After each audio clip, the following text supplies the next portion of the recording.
ஏகப்பட்ட வேலை செய்யறதுனால துணி தைக்கவே முடியல. உன்னையே நம்பி ஒரு கஸ்டமர் இருக்காங்கல்ல. 3 ஜாடி குடுத்து வெட்டி வச்சு அப்படியே இருக்குது. சனிக்கிழமை வந்து அம்மாவுக்கு வந்து happy birthday to you dress எடுத்து வச்சாமா. அதான் இந்த பழம் ஒன்று அப்படியே பழமா பார்த்து வச்சிருக்கேன். அது இருக்குதே நான் காசு அடிச்சு கிழக்கு ஒழுங்கு பார்ப்போம்.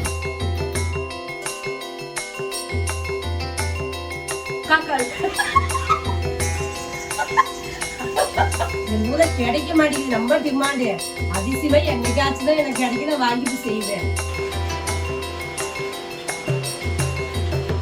சூப்பரா இருக்குது. ஆட்டை கத்துக்கிட்ட தாம்சார் இது பார்த்தேன் நானு. அவர் செஞ்ச மாதிரி இப்ப நான் செய்யறேன். எங்க ஊர்ல வந்து டாப்பு பவுன் வேலைக்கு வந்துச்சு. தாம்சார் வச்ச காட்டுக்காடு குழம்பு நானும் வச்சிருக்கிறேன். டேஸ்ட் எப்படி இருக்குன்னு பார்ப்போம்.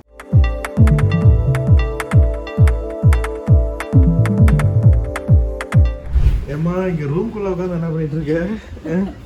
துணியெல்லாம் அள்ளி அள்ளி கொஞ்சம் மிஷின் மேலே போட்டு வச்சுருவேன். சரி மடிச்சு வைக்கலாம். மடிச்சுட்டு மேலே மிஷினில் நேற்று போட்ட துணி இன்னும் மிஷினில் அதை போய் காய போடணும். சரி மடிச்சு வச்சுட்டு அதை போய் காய போடலான்ட்டு தையல் மிஷின்ல கடைசியில துணியை வைக்கிறதுக்கு தான் யூஸ் பண்ணிட்டு இருக்கேன். தைக்கிறதே இல்லை. என்ன ஒரு டைமே பத்தலை. தைக்க விட ஏன் பிறந்தநாளுக்கு ஒரு ஜாடி தைக்கணும். டைம் வேறல, எப்படி தைக்கிறதுன்னு தெரியல. ஒரு ஜாடி தைச்சு ஒரு சீலை கட்டணும். வர சனிக்கிழமை வந்து அம்மாவுக்கு வந்து happy birthday to you dress எடுத்து வச்சாமா. ஆமா, குழந்தைக்கு இனிமேல் தான் ட்ரெஸ் எடுக்கணும். அந்த பாதி ஜாக்கெட் தைக்கிறது எப்படின்னு சொல்லி கொடுத்தையே, கட்டிங் போட்டே எப்ப தைச்சு சொல்லி தருவேன்.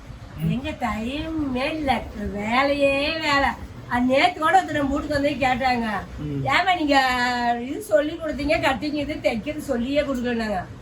சொல்லித்தானுங்களே டைமே பத்தல, மிஷின்ல உட்காருக்கே டைமே இல்லை அப்படின்னு. என் வேலை வந்து அங்கன்வாடியில உதவியாளர் இருக்கிறேன். ஆயம்மா வேலை, சாப்பாடு செய்யணும் குழந்தைங்களுக்கு, குழந்தைங்கள பார்த்துக்கணும்.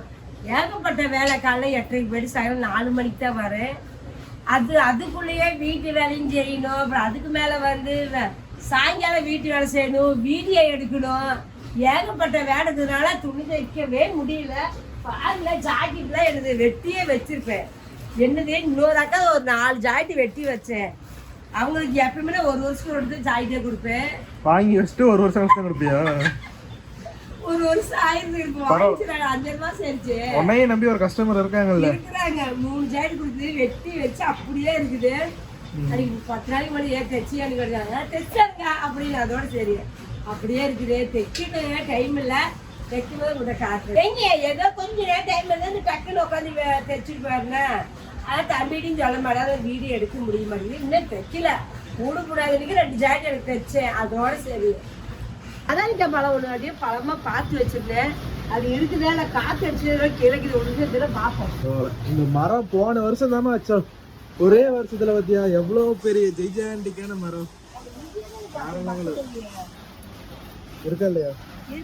இங்கதான் பார்த்தேன். கைகிட்ட இருக்கு பாதி பழம் பழுத்து எல்லாம் காத்துக்கு விழுந்துருதாமா? ஆமா, காத்து விழுந்துரு. பழம் பழுத்து காத்து விழுந்துருச்சு. அங்க ஒரு பழம் இருக்கு, அந்த பழத்தை படிக்கும். அங்க பாருங்க, உங்களுக்கு தெரியும் நினைக்கிறேன். இங்க ஒரு பழம் பாருங்க இருக்கு. அதே மிஷின்ல துணி போட்டுட்டு வேலைக்கு போயாச்சு. இப்போ வேலையை முடிச்சுட்டு மத்தியானம் வந்து அதை சாப்பிட்டுட்டு இப்போ ரெஸ்ட் எடுத்துட்டு இப்போ வந்து மிஷின்ல தையல் மிஷின்ல காய்ஞ்ச துணியெல்லாம் இருந்து கொண்டு போட்டுட்டு இருந்தாங்க. அதெல்லாம் மடிச்சு வச்சுட்டு இப்போ மேலே வந்து இந்த துணியெல்லாம் காய போட்டுருந்தா அதுக்கு மேலே தான் அடுப்புல போகணும். பாருங்க, நேற்று காலையில் மிஷினில் போட்டது. நேற்று காய போடவே இல்லை. சரி இன்னைக்கு பாஸ் அடிக்கும் அப்படின்ட்டு மறுபடியும் காத்தால ஒரு அடி ஆன் பண்ணி இப்போ காத்தாலையும் துவைச்சு முடிச்சு. இப்போ இந்த துணி வந்து 2 வாட்டி துவைச்சிருச்சு மிஷின்லயே. பரவாயில்ல, நல்லா அழுக்கு போயிருக்கு, நல்லா சோப்பு நிறைய போயிருக்கு. இப்போ காய போட்டுருக்கேன். தண்ணி ஊற்றாது ஒன்றும் இல்லை, வீணா போச்சு. மண்ணே பாலைவனம் பண்ண மாதிரி ஆயிடுச்சு. எல்லாம் காஞ்சி போய் மறுபடியும் புது தலையை துளுத்து வந்து மறுபடியும் பழம். இது வந்து பெரிய மொக்கு மல்லிகைப்பூ. மொக்கு நிறைய இருக்குது. நானாச்சும் கொஞ்சம் தண்ணி ஊற்றுறேன். அந்த டியூப் இங்க இருந்ததை கொண்டு போய் அங்க போட்டதுனால தான் தண்ணி விட முடியல. மட்டில மொண்டு மொண்டு 2 கோப்பை ஊத்துறா கூட தெரியுது. தொட்டிலாம் பாருங்க, இங்க எப்படி எல்லாம் புல்லு முளைச்சு கிடக்குது. எல்லாத்துலயுமே புல்லு முளைச்சிருச்சு.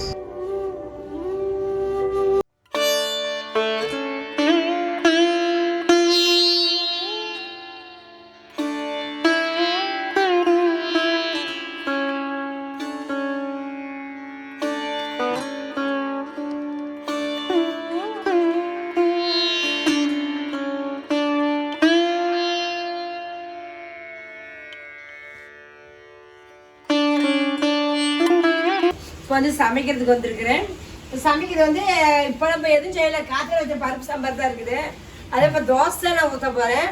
இப்போ வந்து நான் கால் எடுத்துட்டு வந்தேன் சாயங்காலம். பையன் போய் கால் தீவனம் செஞ்சுருந்தான். என்ன காலுன்னு தெளிவா சொல்லு. காக்கா கால்.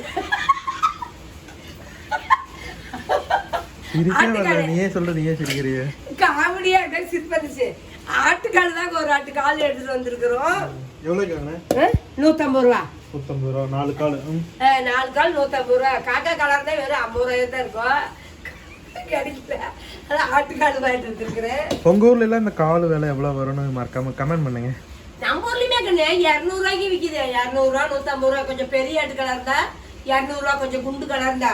கொஞ்சம் ஒல்லிக்காலுங்கும் போது 150 ரூபா, சின்ன ஆட்டுக்காலுங்கும் போது. இது நான் 150 ரூபாய்க்கு கண்டுருக்கிறேன். இப்போ வந்து நைட் வந்து சூப் மாதிரி போட்டு வேக வச்சுட்டு காத்துல தான் குழம்பு வைக்க போறேன். இப்போ அந்த சூப் வைக்கிறத எப்படின்னு உங்களுக்கு நான் காட்டுறேன் பாருங்க. ஒரு ஆட்டுக்கால் நல்லா கழுவி வச்சுட்டு நான் பூண்டு வந்து நல்லா ஒரு கட்டி பூண்டு, பெரிய பூண்டா ஒரு கட்டி பூண்டு எடுத்து வச்சிருக்கிறேன். மிளகு வந்து நல்லா இவ்வளோ 1 ஸ்பூன் மிளகு போட்டுக்கிறேன். சீரகம் 1 ஸ்பூனு, வெங்காயம் சின்ன வெங்காயம் ஒரு 2-3 சின்ன வெங்காயம், ஒரே ஒரு தக்காளி பழம், கொஞ்சம் கருவேப்பிலை, கொத்தமல்லி தழை, பாருங்க ஒரு சின்ன இஞ்சி பீஸு. இதெல்லாம் வந்து மிக்சியில் வச்சு நம்ம அரைச்சி நம்ம காலுக்கு சூப்புக்கு எல்லாம் ரெடி பண்ணிக்குவோம். பாருங்க கருவேப்பிலை தழை, கொத்தமல்லி தழை, 2 வரமிளகா எல்லாமே போட்டுக்கிறேன். இது வந்து கொஞ்சம் தண்ணி ஊற்றி நைஸா பவுடர் மாதிரி நம்ம அரைச்சிக்கலாம். அரைச்சி எடுத்து வச்சுட்டாலே இதுலயே நல்லா வாசனை செமையா இருக்கு. வாசமதி எப்படி இருக்குது கும்முனே, வாசனை நல்லா இருக்குது. இது வந்து அப்படி சூப் தண்ணி இப்போ குடிச்சோம்னா அவ்வளவு சூப்பரா இருக்கும். சூப் தண்ணி வந்து நான் வேக வச்சு வச்சிருவேன். காத்தால கொஞ்சம் இறுக்கி வச்சுட்டு அந்த சூப் தண்ணி குடிப்போம். சூப் தண்ணி குடிப்பியா? குழம்பு தானே வைப்பாங்க. குழம்பு வச்சுக்கலாம், குழம்பு வச்சுக்கலாம். தண்ணி கொஞ்சம் இருக்கு நம்ம குடிச்சுக்கலாம். அப்புறம் அந்த காலை போட்டு அப்படி குழம்பு வச்சுக்க வேண்டியது. போன டைம் வச்சுக்கலாமா குழம்பு? கத்திரிக்காய் எல்லாம் போட்டு. ஆமா, நிறைய பேர் வந்துட்டு இப்படி வைப்பீங்களா, நல்லா இருக்குங்க அப்படின்னு நிறைய பேர் கேட்டாங்க. சூப்பரா இருக்கு. நீ எங்க ஊரு இந்த பக்கம்லாம் அந்த மாதிரி நாங்க செய்வோம். சூப்பரா இருக்கும். தட்டைப்பயிறு போட்டு வைப்போம். தட்டைப்பயிறு, கருப்பு பீன்ஸ், கருப்பு பீன்ஸ் போட்டு வச்சு செமையா இருக்கும். எங்க பக்கம் நாங்க அப்படிதான் செய்வோம். கருப்பு பீன்ஸ், தட்டைப்பயிறு இந்த மாதிரி மெயினா வந்து நாங்க கால் குழம்பு வந்து கருப்பு பீன்ஸ் போட்டு வச்சோம்னா அவ்வளவு பிரமாதமா இருக்கும். உங்க ஊர்ல நீங்க எப்படி எப்படின்னு கமெண்ட்ல சொல்லுங்க. நிறைய பேர் வந்து அந்த ஆட்டுக்கால் பாயா தான் சாப்பிட்டுருப்பாங்க. அதை பார்த்துட்டு என்ன கத்திரிக்காய் எல்லாம் போடுறீங்க இதுல கால் குழம்புல அப்படின்னு நிறைய பேர் கமெண்ட் பண்ணிருக்காங்க. ஆட்டுக்கால் பாயாங்கிறது எனக்கு தெரியாது. நான் எங்க ஊர் சைடுல அது இல்ல. நான் சாப்பிட்டது இல்ல, பார்த்ததே இல்ல, அதெல்லாம் எனக்கு தெரியாது. எங்க ஊர் சைடு நாங்க இப்படிதான் செய்யறோம். அதனால நான் இப்படியே செய்யறேன். செமையாக ஒரு நாளைக்கு வாங்க, உங்களுக்கு இந்த மாதிரி நான் செஞ்சு நீங்க சாப்பிட்டு பாருங்க. அப்புறம் நீங்க சொல்லிக்கோ அம்மா சொன்னது கரெக்டு தான் அப்படின்னு. இப்போ வந்து நம்ம சூப்பு தயார் பண்ணிக்கலாம். பாருங்க குக்கர்ல கால் எடுத்து போட்டாச்சு. இப்போ வந்து நம்ம அரைச்சி வச்சதெல்லாம் மசாலா இதை சேர்த்துக்குவோம். வேற எதுவுமே சேர்த்தாவில்ல, இதுல எதுவுமே தேவையில்லை, இவ்வளவுதான். இதுக்கு மேல நம்ம உப்பு மட்டும் தான் சேர்த்திக்கணும். இது கூட வந்து நம்ம தண்ணி ஊத்திக்குவோம். தண்ணியா தண்ணி வந்து நம்ம சூப் தண்ணிக்கு கொஞ்சம் வேணும், குழம்புக்கு வேணும். இதுல வந்து இப்ப நான் சின்ன குண்டா வந்து ஒரு குண்டா தண்ணி எடுத்து வச்சிருக்கேன். நான் வந்து சின்ன சொம்பு 2 சொம்பு தண்ணி கணக்கு வச்சுக்காங்களே. சுமார் ஒரு 1 லிட்டர் இல்ல கண்ணே, இது வந்து 2 லிட்டர் தண்ணி வருங்க. ஓகே, உங்களுக்கு எவ்வளவு தேவையோ அவ்வளவு ஊத்திக்கங்க. உங்களுக்கு தேவையானாலும் தண்ணி வச்சுக்கோங்க. நான் வந்து ஒரு 2 லிட்டர் தண்ணி வைக்கிறேன். ஏன்னா குழம்புக்கும் தண்ணி வேணும், கொஞ்சம் குடிக்கிறதுக்கு நாங்க மொண்டுக்குவோம் சூப் தண்ணியா. அதுக்கோசரம் தண்ணி கொஞ்சம் நிறைய வைப்பேன். இந்த மாதிரி சூப் தண்ணி வச்சு குடிச்சு பாருங்க, அவ்வளவு பிரமாதமா இருக்கும். மூட்டு வலிக்கு இதெல்லாம் இது வந்து கால் வந்து பசையானது, அதாவது மூட்டுதான் நம்ம நல்லா கேட்கும். அதாவது கால் நீங்க அடிக்கடி கால் எடுத்து சாப்பிட்டு பாருங்க, இந்த மூட்டு வலி இதெல்லாம் கொஞ்சம் நல்லா கேட்கும். எங்க ஊர்ல கிடைக்க மாட்டேங்குது, ரொம்ப டிமாண்டு. அதிசயமா என்னைக்காச்சும் தான் எனக்கு கிடைக்கும், நான் வாங்கிட்டு செய்வேன். செஞ்ச வருஷத்துக்கு இப்ப இன்னைக்குதான் கிடைக்கும். கறி கடைக்கு போனாலே கால் இருக்கான்னு தான் கேட்போம். கால் கேட்போம், ரத்தம் கேட்போம். ரத்தமும் கிடைக்க மாட்டேங்குது, இந்த காலும் கிடைக்க மாட்டேங்குது. அதனால உப்பு தேவையான உப்பு போட்டுக்குவோம். உப்புலாம் போட்டுக்குவே நல்லா கலரி விட்டு நம்ம மூடி வச்சுக்குவோம். மூடி வச்சு ஒரு 5-6 சவுண்டு விடணும். ஏன்னா இது உடனே வேகாது கால்லாம். அதுக்கோசம் தான் இப்படி நைட்ல வேக போட்டு பதில குழம்பு வைக்கிறது. இப்போ நாங்கள் நைட்ல தான் இப்போ வேக வச்சுட்டு இருக்கிறோம். இந்த குழம்பு வீடியோ வந்து காலையில செய்யறத காமிக்கிறோம். ஆமா, ஓகே. இப்போ தண்ணி ஊற்றியாச்சு, உப்பு கரெக்டாக பார்த்து இப்போ நான் மூடி வச்சுக்கிறேன். சூப்பரா இருக்குது பாருங்க. மூடி வச்சு ஒரு 5-6 விசில் நான் விட போறேன்.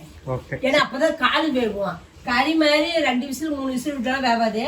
இது வந்து குறைஞ்சது ஒரு 6 விசிலாச்சும் ஊடணும். அது பாட்டுக்கு வேகட்டும். இந்த அடுப்புல வந்து நான் தோசை விடுறோம். வாங்க நம்மளாம் சேர்ந்து பருப்பு சாம்பார் தோசை சாப்பிடலாம். A few moments later. பாருங்க நம்ம ஆட்டுக்கால் சூப் ரெடி ஆயிடுச்சு, விசில் அடங்கிடுச்சு. எடுத்து உங்கள்கிட்ட நான் காட்டுறேன். வாங்கடி எண்ணெய் மிதது எப்படி சூப்பராக இருக்குது. ரெடி ஆயிடுச்சு. ஆட்டுக்கால் சூப் ரெடி. இந்த சூப் தண்ணி குடிச்சிக்கலாம். கால் பாருங்க நல்லா வெந்திருக்குது. இந்த காலை வந்து காத்தாளிக்கு நான் குழம்பு வச்சுக்குவேன். பாருங்க எண்ணெய் பசை, எண்ணெய் ரவை கூட ஊற்றல. இந்த காலோட எண்ணெய் பசை தான் இது. இந்த தண்ணி நம்ம குடிக்கும் போது தான் நம்ம காலுக்கு வந்து இந்த பசையெல்லாம் நமக்கு கிடைக்கிறதுனால கால் வலி நமக்கு வராது. நல்லா இருக்கு எண்ணெய் பசையாக இருக்கிறதுனால. அதான் நீங்கள் தயவு செய்து யாருனாலுமே இந்த மாதிரி கால் வாங்கி சூப் வச்சு குடிச்சு பாருங்க. இந்த கால் வலியில நமக்கு கொஞ்சம் சரியா போயிடும். கால் வலி வராதே இருக்கும். வருங்காலத்தில் கால் வலி நமக்கெல்லாம் இப்போ வந்து சின்ன பிள்ளைங்க நிறையா வரும். அதான் இப்போ ஸ்டார்ட்ல இருந்தே இப்படி நம்மளாம் குடிச்சிட்டு இருந்தீங்கன்னா கால் வலி வராது இருக்கும். அந்த மாதிரி நீங்கள் குடிச்சு பாருங்க. செஞ்சு சிம்பிளான மெத்தட் தான், சூப்பராக செஞ்சிடலாம். நம்ம ஆட்டுக்கால் சூப் ரெடி. வாங்க நம்ம எல்லாரும் சேர்ந்து குடிக்கலாம். காத்தாடிக்கு வந்து குழம்பு வச்சு சாப்பாடுல சாப்பிட்டுக்கலாம். கலரே செம்மையா இருக்கு. கலரே நல்லா இருக்குது. நல்லா இருக்கும். உடம்புக்கு அவ்வளவு நல்லது. இதெல்லாம் சூப்பரா இருக்குது. அருமையா இருக்குது. A1 என்ன ஒண்ணு? A1 செமையா இருக்குது. காரம் எல்லாமே டேஸ்ட் எல்லாமே கரெக்டா இருக்குது. பாருங்க சூப்பரா தயாராகிடுச்சு. இது வந்து இப்போ நம்ம குடிச்சிக்கலாம். காலையில குழம்பு வைக்கிறது எப்படின்னு சொல்றேன். அது நீங்க பார்த்து அதே மாதிரி பார்த்து செய்யுங்க. The next morning. அம்மா காலை வணக்கம். காலை வணக்கம். சரி இப்போ என்ன குழம்பு வச்சிடலாமா? குழம்பு வச்சிடலாம். எந்த மாதிரி வைக்கிற? சாப்பாடு ஒரு இடத்துல வந்து இருக்குது. கால் குழம்பு வந்து காய் போட்டு வச்சாதான் வேண்டாம்னு நீ சொன்ன. அதெல்லாம் காய் போட்டு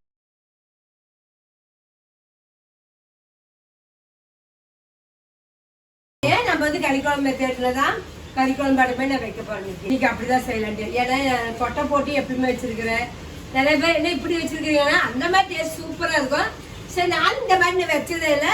இன்னைக்கு வந்து கறிக்குழம்பு மெத்தட்ல தான் இன்னைக்கு நான் இந்த குழம்பு வைக்க போறேன். ஒரு 7-8 விசில் விட்டோம். கால் வேகலை. மறுபடியும் இப்போ ஒரு 5-6 விசில் விட்டு இப்போ நான் எடுத்துக்கிறேன். தண்ணி பாருங்க எவ்வளோ வச்சிடல. தண்ணியெல்லாம் சுண்டி இருக்குது. இந்த தண்ணி நமக்கு போதும்.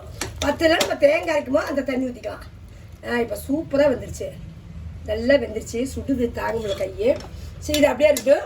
இப்போ நம்ம குழம்புக்கு தேவையானது இது பண்ணிக்கலாம். நமக்கு தேவையான பொருள் வந்து சின்ன வெங்காயம் வந்து ஒரு 250 கிராம் மட்டும் 1/4 கிலோ சின்ன வெங்காயம் கட் பண்ணி வச்சுருக்கேன். தக்காளி வந்து ஒரு 200 கிராம் தக்காளி கட் பண்ணி வச்சுருக்கிறேன். 4 பெரிய தக்காளி. இஞ்சி பூண்டு பேஸ்ட்டு ஒரு ஸ்பூன் போட்டுக்குவோம். இப்போ எண்ணெய் ஊற்றி இதெல்லாம் நல்லா வதக்கிக்கலாம். எண்ணெய் வந்து ஒரு 4 ஸ்பூன் எண்ணெய் ஊற்றிக்குவோம். எண்ணெய் பாருங்க ஒரு 4 ஸ்பூன் எண்ணெய் ஊற்றிட்டு நல்லா காயிட்டு எண்ணெய் பட்டை கிராம்பு சோம்பு இந்த பிரிஞ்சி எல்லாம் இந்த நட்சத்திரம் இது எல்லாமே இப்போ எண்ணெயில் நான் போட்டுக்கிறேன். பாஸ்து மக்கள் இதெல்லாம் போட்டுக்கலாம். நல்லா இப்போ பொரிஞ்சிடுச்சு. இப்போ நம்ம அரைச்சி வச்ச வெங்காயத்தை சேர்த்துக்குவோம். வெங்காயமும் கருப்பு தலையும் போட்டுக்கிறேன். இந்த அம்மா வெங்காயம் கடுகு போடாதீங்க. கடுகுலாம் சரி கடுகு போடாதீங்கன்னு செய்யலாட்டு நீ கடுகுலாம் நான் போடல. சும்மா இது மட்டும் தான் போட்டுக்கிறேன். இப்போ வந்து நல்லா வதக்கிக்கலாம். அப்புறமேட்டு தான் நான் தக்காளி போட்டுக்கிறேன். வெங்காயம் வந்து பொண்ணு கொஞ்சம் வதக்கலாம். இந்த மாதிரி வச்சு பார்க்கலாம். டேஸ்ட் இந்த மாதிரி நான் வச்சதில் இப்போ தான் ஃபஸ்ட்டு நான் வைக்கிறேன். இது யார்கிட்ட கற்றுக்கினா தாம் சார் இது பார்த்தேன் நான். அவர் செஞ்ச மாதிரி இப்போ நான் செய்கிறேன். அவர் செஞ்சாருன்னா சூப்பராக இருக்கு. ஏன்னா இவரோட குருவு தீபனேஷ் குருவு. அவர் வீடியோ தான் நான் பார்த்தேன். சரி அவர் வீடியோ பார்த்து சரி அந்த மாதிரி நானும் உனக்கு செஞ்சு பார்க்கலாமேன்னு இப்போ அவர் மெத்தேடில் தான் இப்போ நான் செய்கிறேன். ஏன்னா இது ஏன் மெத்தேட் இல்லை அவர் மெத்தேட் இது. ஏன்னா உண்மையை சொல்லிடணும். நல்லா வணங்கிடுச்சு. இப்போ வந்து நான் தக்காளி கட் பண்ணி வச்சுருக்கேன். 4 தக்காளி இப்போ போட்டுக்கிறேன். தக்காளி இப்போ நல்லா வேக வச்சுக்கணும். இது கொஞ்சம் வேகிறதுக்காக வந்து கொஞ்சம் உப்பு போட்டுக்கலாம். உப்பு போட்டுக்கலாம் சீக்கிரம் கொஞ்சம் தக்காளி வெந்துடும். அதனால் நான் உப்பு கொஞ்சம் சேர்த்துக்கிறேன். உப்பு பாருங்க ஒரு ஸ்பூன் உப்பு குழம்புக்கு சேர்த்தியே போட்டுருக்கேன். கொஞ்சம் மஞ்சத்தூள் ஒரு ஸ்பூனு வந்து இப்போ நல்லா வணக்கிட்டுருக்கேன். நல்லா எங்கள் ஊரில் வந்து டாப்பு பவுன் விலைக்கு வந்துருச்சு. தக்காளி வந்து 100 ரூபாய் 80 ரூபாய்க்கு விற்கிறேன். உங்கள் ஊரில் என்ன விலை சொல்கிறது? பச்சை மிளகா இஞ்சி தக்காளி பழம் எல்லாமே டாப்பு போயிடுச்சு. தங்க வேலைக்கு ஓடி போயிடுச்சு. அது பக்ரீத் வந்ததுனால எல்லாமே விளையாடி போச்சு. நான் வந்து தக்காளி வாங்கலை. நான் சந்தையில் 1 கிலோ 30 ரூபான்னு சந்தையில் வாங்கினேன். அதுக்கு முன்னாடியே ஒரு கடையில் ஒரு 20 ரூபாய்னு என்னமா வாங்கினேன். அதனால தக்காளி ஒரு 1.5 கிலோ தக்காளி வச்சு அப்படியே ஓட்டிக்கிட்டே இருக்கிறேன். நான் இந்த வாரம் ஃபுல்லு நான் தக்காளி வாங்கினேன். அதை வச்சு செஞ்சுட்டு சனிக்கிழமை பார்த்து நான் தக்காளி வாங்கிக்கிட்டு தான். எங்கள் ஊரில் இப்போ விலை வந்து 80 ரூபா 100 ரூபா தக்காளி. உங்கள் ஊரில் என்ன விலைன்னு சொல்லுங்கள் கேட்குறோம். ஸ்பூன் பேஸ்ட் பாருங்க ஒரு ஸ்பூன் போட்டுக்கிறேன். அது நல்லா இப்போ நான் கலரி விட்டுக்கிறேன். கொஞ்சம் பச்சை வாசம் அடங்குற வரை கொஞ்சம் வதக்கிறேன். நல்லா வதங்கிடுச்சு. இது கூட வந்து மிளகாத்தூள் இப்போ சேர்த்திக்கு போகிறேன். நான் வீட்டில் அரைச்சி வச்ச மிளகாத்தூள் சேர்த்திக்கு போகிறேன். நான் ஒரு காரத்துக்கு தகுந்த மாதிரி போட்டுக்கலாம். நான் ஒரு 3 ஸ்பூன் மிளகாத்தூள் போட்டுருக்கேன். உங்களுக்கு எவ்வளோ காரம் வேணுமோ அதை சேர்த்திக்காங்க.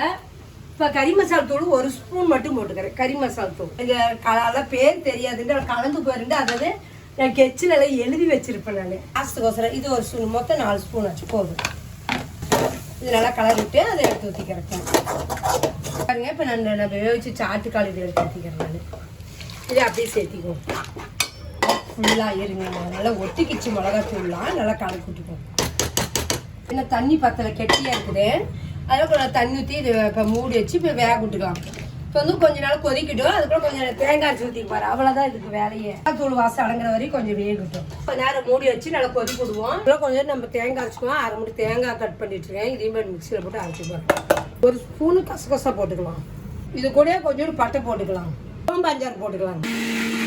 பாருங்க தேங்காய் அரைச்சாச்சு. இப்போ இதையும் வந்து நல்லா கொதிச்சுட்டு இருக்குது. இதையும் ஊற்றி நல்லா கொதிக்க விடுவோம். பாருங்க நல்லா கொதிச்சுட்டு சாமிங்க. இது கூட வந்து இந்த தேங்காய் அரைச்சி வச்ச தேங்காயும் சேர்த்திக்கலாம். கறிக்குழம்பு மாதிரியே தான் நான் வைக்கிறேன். கறிக்குழம்பு இப்படி தான் போவோம். அதே மாதிரி வச்சு டேஸ்ட்டு பார்க்கலாம் ஒரு நாளைக்கு இது அப்படின்னு. அதே மாதிரி இப்போ நான் வச்சுக்கிட்டு இருக்கிறேன். சூடு தண்ணி சேர்த்திக்கலாம். ஏன்னா கெட்டியாக இருக்குது. கொஞ்சமாக இந்த சாறு கழுவி ஊற்றிக்கலாம். சாம்சார் வச்ச காட்டுக்கால் குழம்பு நானும் வச்சிருக்கிறேன். டேஸ்ட் எப்படி இருக்குதுன்னு பார்ப்போம். Super super. இப்போ மூடி வச்சு ஒரு கொதி வந்ததுன்னா குழம்பு ரெடி. நம்ம ஊரில் ஆட்டுக்கால் குழம்பு சாப்பிடலாம். மூடி வச்சு கொதிச்சு வாட்டி நம்ம நல்லா ரெடி ஆகிட்டு உன்னை காட்டுறேன் எப்படின்னு பார்க்கலாம். நம்ம இந்த குழம்பு பாருங்க ரெடி ஆச்சு. அவ்வளோதான், ஆட்டுக்கால் குழம்பு ரெடி. கறி குழம்பு எடுத்து வச்சுருக்கேன். வாங்க நம்ம எல்லாம் சேர்ந்து சாப்பிட்டு எப்படி டேஸ்ட் பார்க்கலாம். அதே மாதிரி நீங்களும் ட்ரை பண்ணி பாருங்க, செஞ்சு பாருங்க, சாப்பிட்டு பாருங்க. உங்களுக்கு பிடிச்சிருந்ததுன்னா லைக் பண்ணுங்க, ஷேர் பண்ணுங்க, மறக்காம பண்ணுங்க. அம்மா கைக்கு சர்வீஸ் பண்றீங்க. Tata bye, see you.